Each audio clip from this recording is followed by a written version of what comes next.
2024లో ఎదురైన భారీ ఓటమితో నైరాస్యంలో కూరుకుపోయిన వైసీపీని మళ్లీ ట్రాక్ లో పెట్టేందుకు ప్రయత్నిస్తున్నారు అధినేత జగన్మోహన్ రెడ్డి. ఇన్నాళ్ళు ఒక లెక్క, ఇక ముందు మరో లెక్క అన్నట్టు పార్టీలో రాజకీయంగా తీసుకునే ప్రతి నిర్ణయం వెనుక భారీ వ్యూహమే ఉండనున్నట్టు తెలుస్తోంది. అందుకోసమే కార్యకర్తల నుంచి కీలక కమిటీల నియామకం వరకు పర్ఫెక్ట్ ప్లానింగ్ తో అడుగులు వేస్తున్నారు వైసీపీ బాస్. ఇంతకీ ఫ్యాన్ పార్టీలో ఏం జరగబోతోంది? ఇలాంటి మార్పులు ఎలా ఉండబోతున్నాయి? ఎలాంటి మార్పులు సంభవించబోతున్నాయి? వైసీపీ టాస్క్ ఫోర్స్ పార్టీ బలోపేతమే లక్ష్యంగా వ్యూహాలు, కీలక నేతలతో భేటీలు, ఎప్పటికప్పుడు సమీక్షలు. 2019లో బంపర్ మెజార్టీతో గెలిచి 5 ఏళ్లు ఏపీని పాలించిన వైసీపీకి 2024లో ఎదురైన అనూహ్య ఓటమితో పెద్ద షాకే తగిలింది. 151 నుంచి ఏకంగా 11కి పడిపోయింది ఆ పార్టీ ఎమ్మెల్యేల సంఖ్య. ఈ దెబ్బకు చాన్నాళ్ల పాటు నియోజకవర్గాల్లో వైసీపీ నాయకులు, కార్యకర్తలు బయటకు రాలేదంటేనే పరిస్థితి ఎంత దయనీయంగా మారిందో అర్థం చేసుకోవచ్చు. అధినేత టూర్లలో హడావుడి చేయడం తప్ప నియోజకవర్గాల్లో ఇన్ఛార్జీలు సైతం ఇంటి నుంచి కదలలేని పరిస్థితి కనిపించింది. ఇటీవలి కాలంలో ఇష్యూ బేస్డ్ గా కూటమి ప్రభుత్వంపై పోరాటం చేస్తున్న వైసీపీ యాక్టివ్ అయినట్టే కనిపిస్తోంది. ఇదేదనుగా పార్టీని బలోపేతం చేయడంతో పాటు పునర్వైభవం తీసుకొచ్చేలాగా అధినేత జగన్మోహన్ రెడ్డి క్రియాశీలకంగా అడుగులు వేస్తున్నట్టు తెలుస్తోంది. పార్టీ సీనియర్లతో, రాష్ట్ర స్థాయి నాయకులతో ఎప్పటికప్పుడు సమీక్షలు, సమావేశాలతో హడావుడి పెంచేశారు జగన్. పార్టీ క్షేత్రస్థాయిలో బలోపేతం కావాలన్నా, మరోసారి అధికారంలోకి రావాలన్నా కీలకమైన కమిటీల నియామకం పూర్తి చేయాలని జగన్ నిర్ణయించినట్టు తెలుస్తోంది. ఇప్పుడు వాటి కూర్పుపైనే బలంగా ఫోకస్ పెట్టారట అధినేత. అందుకోసం పార్టీ సీనియర్లతో ప్రత్యేకంగా ఎప్పటికప్పుడు జిల్లా స్థాయి నేతలతో సంప్రదింపులు జరుపుతూ ప్రక్రియను వేగంగా ముందుకు తీసుకెళ్తున్నట్టు పార్టీ వర్గాలు మాట్లాడుకుంటున్నాయి. ఇప్పటికే నియోజకవర్గాల ఇన్ఛార్జీలు, జిల్లా కమిటీలు, పార్టీ పార్లమెంటరీ ఇన్ఛార్జి నియామకాలు, రీజనల్ కోఆర్డినేటర్ల నియామకాలు పూర్తి చేసిన జగన్ ఇప్పుడు పార్టీకి గుండెకాయలా భావిస్తున్న విలేజ్ కమిటీలు, వార్డు కమిటీలపై ఫోకస్ పెట్టారట. దీనికోసం పార్టీలో ఎక్కడ లోపాలున్నాయో దృష్టి సారించేందుకు టాస్క్ ఫోర్స్ కమిటీని సైతం నియమించారట అధినేత. ప్రస్తుతం పార్టీకున్న ఓట్ షేర్ కంటే గెలుపోటముల్ని డిసైడ్ చేసే విషయంలో పార్టీ కార్యకర్తల కృషి అత్యంత కీలకమని జగన్ భావిస్తున్నారు. 2019 ఎన్నికల ముందు పార్టీ పరంగా వేసిన అడుగులు, క్షేత్రస్థాయిలో పార్టీ బలోపేతం కోసం తీసుకున్న నిర్ణయాలు సత్ఫలితాలనిచ్చాయి. గ్రామ కమిటీలు, వార్డు కమిటీలు, బూత్ కమిటీల వల్లే ఆ ఎన్నికల్లో భారీ విజయం దక్కిందని జగన్ భావిస్తున్నారు. అందులో భాగంగానే కమిటీల ప్రక్రియను వేగవంతం చేసి క్షేత్రస్థాయిలో పార్టీ కార్యక్రమాల్ని తీసుకువెళ్లడానికి ప్రత్యేక వ్యూహాలు రచిస్తున్నారు. కమిటీల నియామకం ఎలా జరుగుతోంది, ఎక్కడెక్కడ జరుగుతోంది, ప్రక్రియ ఏ స్థాయిలో ఉంది, ఏ జిల్లాలో పూర్తయింది, ఎక్కడ పెండింగ్ లో ఉంది అనే అంశాలను డేటా ప్రొఫైలింగ్ ద్వారా ప్రత్యేకంగా పార్టీ కేంద్ర కార్యాలయం నుంచే మానిటర్ చేస్తున్నారట. ఆర్గనైజ్డ్ గా పార్టీ కార్యకర్తల్ని నడిపించేందుకు ఈ కమిటీల నియామకం పూర్తి చేసి డేటా ప్రొఫైల్ ను సిద్ధం చేసుకుంటోంది వైసీపీ.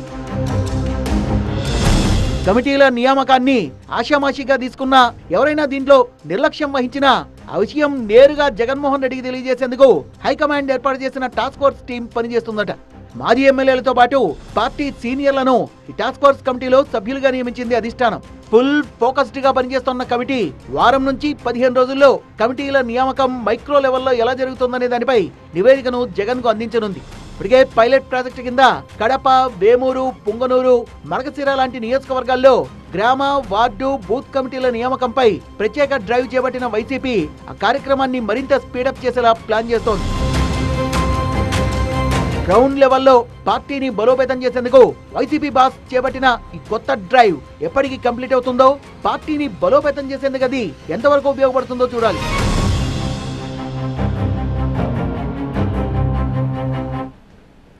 తెలంగాణలో ఇప్పుడు ఆ జిల్లా వెరీ వెరీ స్పెషల్. ఎందుకంటే ఇప్పుడు అది సీఎం ఖిల్లా కాబట్టి. అందుకేనేమో అక్కడ చీమ చిటుకుమన్న రాష్ట్రం అంతటా దుమారం రేగిపోతోంది. ఇప్పుడు ఆ నియోజకవర్గంలో తెర మీదకి వచ్చిన కొత్త పంచాయతీ పొలిటికల్ గా తీవ్ర దుమారం రేపుతోంది. ఇందులో కీలక నేత ఇన్వాల్వ్ అయి ఉండటం మరింత అగ్గిరాజేస్తోంది. ఇంతకా ఆయనెవరు, ఏంటా సంగతి? అలంపూర్ అధికార పార్టీలో అలజడి, వివాదాల్లో ఏఐసిసి నేత సంపత్, మాజీ ఎమ్మెల్యేపై వసూళ్ల ఆరోపణలు, ప్రత్యర్థులకు అస్త్రం దొరికిందా? ఉమ్మడి మహబూబ్ నగర్ జిల్లాలో నడిగడ్డ రాజకీయాలకు ప్రత్యేక స్థానం ఉంది. ఐదో శక్తిపీఠంగా పేరొందిన జోగులాంబ సన్నిధి అలంపూర్లో రాజకీయం అంటే ఎప్పుడైనా హాట్ టాపిక్ గానే ఉంటుంది. అలాంటి చోట తెర మీదకొచ్చిన వసూళ్ల పంచాయతీ ఇప్పుడు రాష్ట్ర రాజకీయాలను షేక్ చేస్తోంది. ఇక్కడ ప్రతిపక్ష ఎమ్మెల్యే ప్రాతినిధ్యం వహిస్తున్నప్పటికీ అధికార పార్టీ నేతలు తగ్గేదేలే అన్నట్టుగా వ్యవహరిస్తున్నారనే ఆరోపణలు వినిపిస్తున్నాయి. ఇసుక, మట్టి, రోడ్డు ఇలా అన్నింటిలోనూ వసూళ్లకు పాల్పడుతున్నారనే చర్చ పొలిటికల్ రచ్చకు దారితీస్తోంది. ఇటీవల నియోజకవర్గంలో జరుగుతున్న జాతీయ రహదారి విస్తరణ పనులను కూడా అడ్డుకున్నారనే ఆరోపణలు గుప్పుమంటున్నాయి. ఏపీ, తెలంగాణ రాష్ట్రాల సరిహద్దు ప్రాంతం కావడంతో రాజకీయంగా ఎంతో ప్రాధాన్యత సంతరించుకున్న నియోజకవర్గం ఇది. మొన్నటి అసెంబ్లీ ఎన్నికల్లో ఇక్కడ ప్రతిపక్ష బీఆర్ఎస్ పార్టీ భారీ మెజారిటీతో విజయం సాధించింది. సాధారణ కార్యకర్త, నాటి బీఆర్ఎస్ ఎమ్మెల్సీ, నేటి కాంగ్రెస్ నేత చల్లా వెంకటరామిరెడ్డి అనుచరుడు విజయుడు ఎమ్మెల్యేగా గెలవడం ఇక్కడొక సంచలనంగా చెప్పుకోవచ్చు. అయితే పార్టీ అధికారంలోకి వచ్చినా తాను మాత్రం విజయం దక్కించుకోలేకపోయిన ఏఐసీసీ సెక్రటరీ సంపత్ కుమార్ అనధికారిక ఎమ్మెల్యేగా హవా నడిపిస్తున్నారనే టాక్ ఉంది. స్వయం ఓటమితో ఆయనకు దురదృష్టం వెంటాడినా పార్టీ అధికారం దక్కించుకోవడంతో అదృష్టం కలిసొచ్చింది. దీంతో నియోజకవర్గంలో చక్రం తిప్పుతున్నారాయన. నామినేటెడ్ పదవులు మొదలు నియోజకవర్గంలో అభివృద్ధి, సంక్షేమ కార్యక్రమాల అమల్లో తనదైన ముద్ర వేస్తున్నారు. అయితే ఇటీవల అలంపూర్ అడ్డాలో వసూళ్ల దందా పెచ్చుమీరుతుందనే ఆరోపణలు గుప్పుమంటున్నాయి. గడిచిన కొంతకాలంగా ఇసుక, మట్టి తరలింపు విషయంలో సంపత్ సహా ఆయన అనుచరులు ఎక్కువగా జోక్యం చేసుకుంటున్నారనే వాదనలు తెరమీదకొచ్చాయి. తనకు వాటాలివ్వకుండా పనులు ముందుకు సాగనిచ్చేదే లేదంటూ ఓపెన్ గా వార్నింగ్లు ఇచ్చేస్తున్నారట. ప్రతి లారీకి నిర్ణీత మొత్తాన్ని ఫిక్స్ చేసి మరీ వసూలు చేస్తున్నారట. ఎవరైనా ఎదురు తిరిగితే సదరు ఇసుక, మట్టి పనులను నిలిపివేస్తున్నారనే టాక్ నడుస్తోంది. ఉద్యోగుల బదిలీల విషయంలోనూ సంపత్ కుమార్ చెప్పిందే వేదంగా మారిందట. ఒక్కో ట్రాన్స్ఫర్ కు ఒక్కో రేట్ అంటూ డబ్బులు వసూలు చేస్తున్నట్లుగా బీఆర్ఎస్ నేతలు ఆరోపిస్తున్నారు. ఇవన్నీ పక్కన పెడితే ఇటీవల సంపత్ పై వచ్చిన ఆరోపణలు సంచలనం రేపుతున్నాయి. అలంపూర్ నియోజకవర్గంలో జరుగుతున్న జాతీయ రహదారి 44వ విస్తరణ పనుల్ని సంపత్ అడ్డుకుంటున్నారనే ముచ్చట వినిపిస్తోంది. డబ్బుల కోసం అనుచరులతో అక్కడ హల్చల్ చేయిస్తూ పనులు జరగకుండా అడ్డుకుంటున్నారనే వాదనలు బలంగా వినిపిస్తున్నాయి. ఇటీవల సదర్ కాంట్రాక్ట్ సంస్థ సంపత్ కుమార్ అనుచరులపై పోలీసులకు ఫిర్యాదు చేయడం సంచలనం రేపింది. సంపత్ కుమార్ తో మ్యాటర్ సెటిల్ చేసుకోవాలంటూ వేముల దగ్గర రోడ్డు నిర్మాణ పనులను ఆయన అనుచరులు అడ్డుకుంటున్నారనేది ఆ ఫిర్యాదు సారాంశం. ఈ విషయంలో 8 కోట్ల రూపాయలు ఇవ్వాలంటూ సంపత్ కుమార్ కాంట్రాక్టర్ను బెదిరించారన్నది ప్రధాన ఆరోపణ. సంపత్ కుమార్ చేస్తున్న ఈ వసూళ్ల దందాపై సిట్తో దర్యాప్తు చేయించాలన్న డిమాండ్ను తెరమీదకు తెచ్చింది ప్రతిపక్ష బీఆర్ఎస్. అయితే ఈ విషయంలో తనకెలాంటి సంబంధం లేదని సంపత్ కుమార్ క్లారిటీ ఇచ్చుకున్నా లాభం లేకపోయింది. ఇప్పటికే జరగాల్సిన నష్టం అంతా జరిగిపోయింది. వివాదం ఏమాత్రం సద్దుమణగడం లేదు. కాంట్రాక్టర్ శ్రీనివాసరావుతో సంపత్ కుమార్ మాట్లాడినట్టుగా ఉన్న ఆడియో కాల్ ఒకటి సోషల్ మీడియాలో తెగ వైరల్ అవుతుంది. నువ్వు చెప్పేది నేను వినను, నేను చెప్పిందే నువ్వు వినాలి, మళ్లీ కనిపిస్తే మా వాళ్లు తంతారంటూ కాస్త బూతు పదజాలంతోనే ఆయన కాంట్రాక్టర్ను బెదిరిస్తున్నట్టుగా ఆ ఆడియోలో ఉంది. ఆ విజయ్కి నాకు మీరు మొన్న చెప్పారు కదా, ఆ సాయిల్ వచ్చేసి రేపు 29కి మనకి టైం అయిపోతుంది.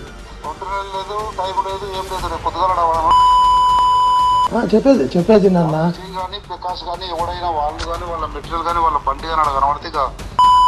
అది కాదన్న చెప్పేది నేనే.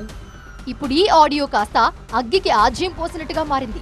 దీన్నే అస్త్రంగా వాడుకుని మరింత తీవ్రంగా విమర్శల దాడి చేస్తోంది ప్రతిపక్షం. అలంపూర్ రాజకీయాల్లో వసూళ్ల పంచాయతీ చుట్టూ పీక్స్కు చేరుకున్న వార్ ఇప్పట్లో ముగిసేలా కనిపించడం లేదు. సోషల్ మీడియాలో తనపై అసత్య ప్రచారం చేస్తున్నారని, తానెవ్వరి నుంచి డబ్బులు వసూలు చేయలేదని సంపత్ కుమార్ ఎంత చెప్పినా ఫలితం లేకుండా పోయింది. ఇదే సమయంలో అప్పుడెప్పుడో ఒక మహిళా అధికారిని సంపత్ బెదిరిస్తున్నట్టుగా ఉన్న ఆడియో కూడా బాగా వైరల్ అవుతుంది.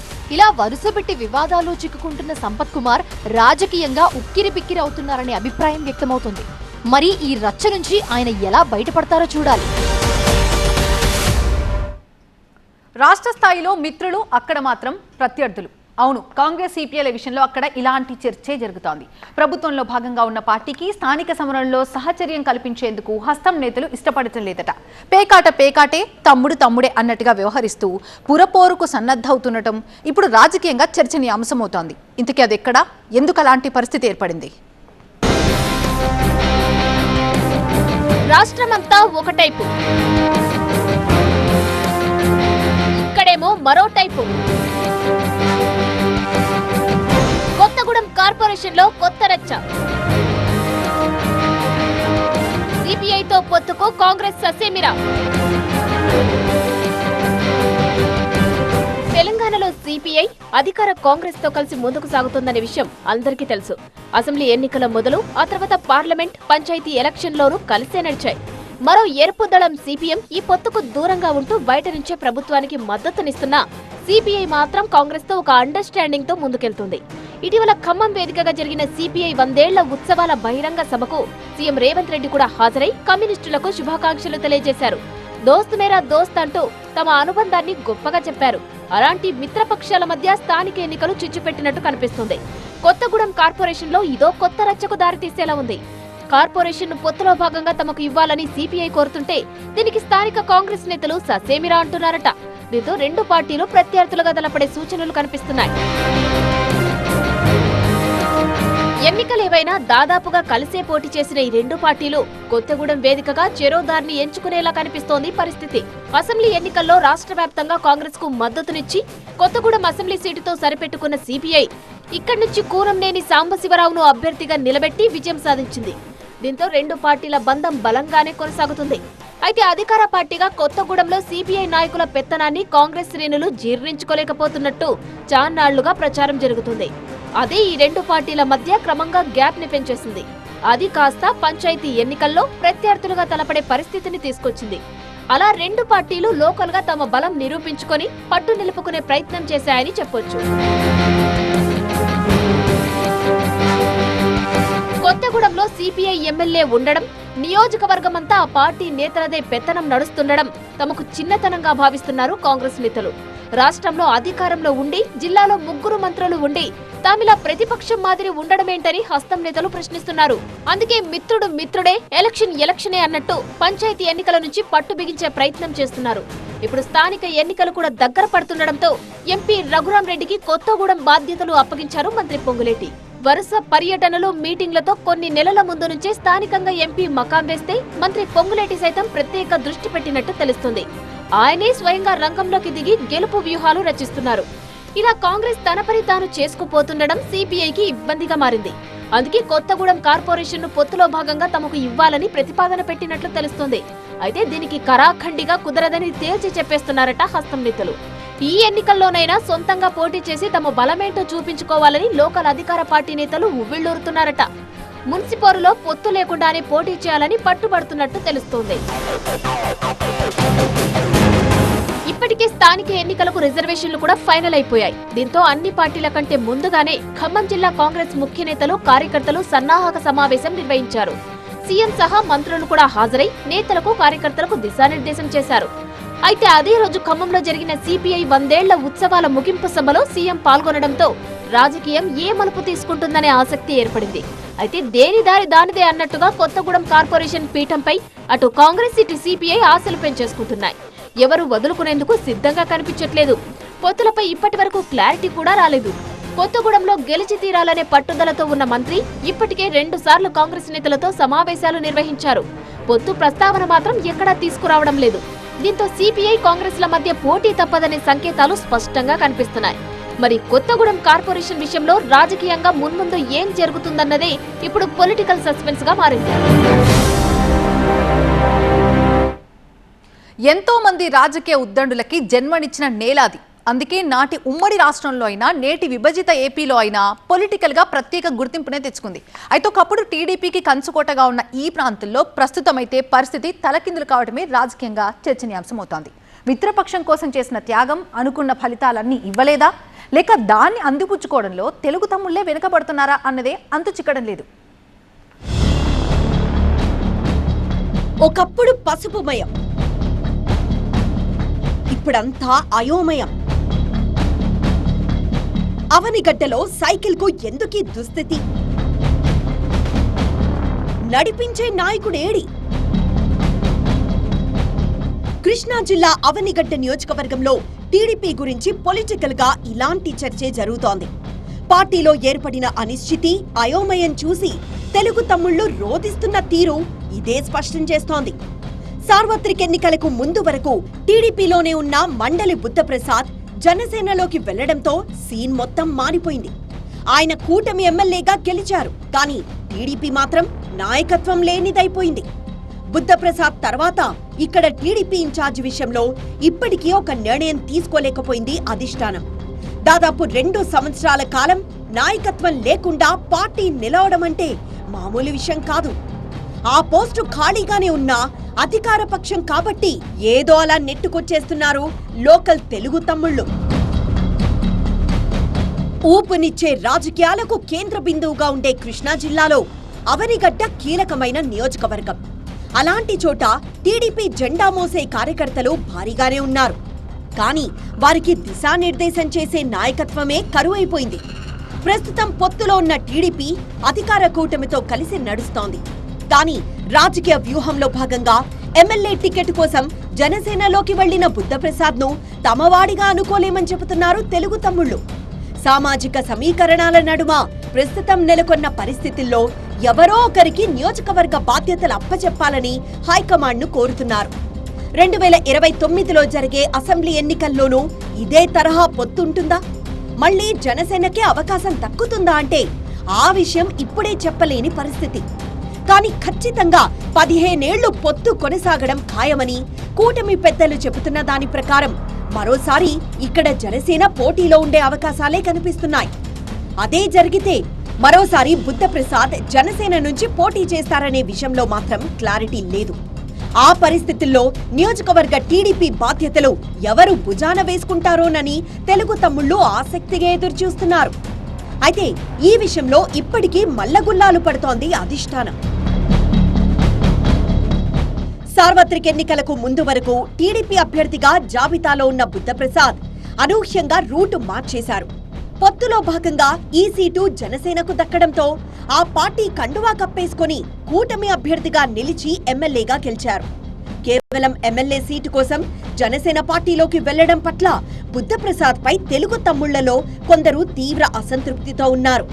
అందుకే ఆయనకు ధీటుగా టీడీపీని నడిపే నాయకుడికి ఇన్ఛార్జ్ బాధ్యతలు కట్టబెట్టాలనే డిమాండ్ ఆ వర్గం నుంచి వినిపిస్తోంది. అధికార పక్షంలో భాగంగా ఉన్నప్పటికీ పార్టీకి ఇన్ఛార్జ్ ని నియమించకపోవడంతో తమ సమస్యను ఎవరికి చెప్పుకోవాలో తెలియని పరిస్థితిలో కొట్టుమిట్టాడుతున్నట్లు లోకల్ టీడీపీ ద్వితీయ శ్రేణి నాయకులు, కార్యకర్తలు నిరాశలో ఉన్నారు. ఈ పరిస్థితుల్లో వర్గాలుగా విడిపోయిన తెలుగు తమ్ముళ్లు సందర్భం ఏదైనా సమరానికి దిగుతూ ఉండడం పార్టీకి మరింత తలనొప్పి తెచ్చిపెడుతోంది. పరిస్థితి ఇలాగే కొనసాగితే కంచుకోట బద్దలవడం ఖాయమనే ఆందోళన హార్డ్ కోర్ టీడీపీ ఫ్యాన్స్ లో వ్యక్తమవుతోంది. మరి ఇన్ఛార్జ్ బాధ్యతలు చేపట్టేందుకు ఎవరు సిద్ధంగా ఉన్నారు అంటే మాత్రం పలువురు పేర్లు తెరమీదకొస్తున్నాయి. ఈ నియోజకవర్గం నుంచి జనసేన తరపున పోటీ చేయాలని ఆశలు పెట్టుకున్న పారిశ్రామికవేత్త విక్కుర్తి శ్రీనివాస్ బుద్ధప్రసాద్ ఎంట్రీతో ఆ అవకాశం కోల్పోయారు. రాజకీయంగా తన పరిస్థితి ఏంటి అని మదనపడుతున్న విక్కుర్తి శ్రీనివాస్ ఇప్పుడు రివర్స్ లో టీడీపీ అవకాశం ఇస్తే నియోజకవర్గ ఇన్ఛార్జ్ గా బాధ్యతలు చేపట్టడానికి రెడీ అవుతున్నారట. ఇప్పటికే జనసేన పార్టీ పేరిట సేవా కార్యక్రమాలతో ప్రజల్లోకి వెళ్తున్న ఆయన్ను టీడీపీలోకి రావాలంటూ నాయకులు, కార్యకర్తలు బహిరంగంగానే ఆహ్వానిస్తున్నారట. శ్రీనివాస్ సైతం టీడీపీలో చేరికకు హైకమాండ్ నుంచి క్లియరెన్స్ తెచ్చుకున్నట్లు తెలుస్తోంది. ఇన్ఛార్జ్ బాధ్యతలు విక్కుర్తికిస్తే వెంట నడిచేందుకు సిద్ధంగా ఉన్నామని ఇప్పటికే మెజారిటీ టీడీపీ నేతలు చెప్పేస్తున్నారు. సామాజికంగా, ఆర్థికంగా విక్కుర్తి శ్రీనివాస్ సమర్థుడని అవనిగడ్డ టీడీపీ నేతలు భావిస్తూ ఉండడమే ఈ సానుకూలతకు కారణంగా తెలుస్తోంది. ఆయన జనసేన తరపున నియోజకవర్గంలో పనిచేసిన అనుభవం, గ్రామ స్థాయిలో ఉన్న పరిచయాలు టీడీపీకి అదనపు బలమవుతాయని తెలుగు తమ్ముళ్లు లెక్కలేసుకుంటున్నారు. అయ్యిందేదో అయిపోయింది, మావాడు మీలో చేరాడు, మీ వాణ్ణి మాలో చేర్చుకుంటామన్నట్లుగా ఇప్పటికే అధిష్టానం స్థాయిలో చర్చలు కూడా జరిగాయట. మొత్తానికి అవనిగడ్డలో సమస్యకు తెలుగు తమ్ముళ్లు కనుక్కున్న ఈ పరిష్కారం ఎంతవరకు ఫలితాన్నిస్తుందో చూడాలి.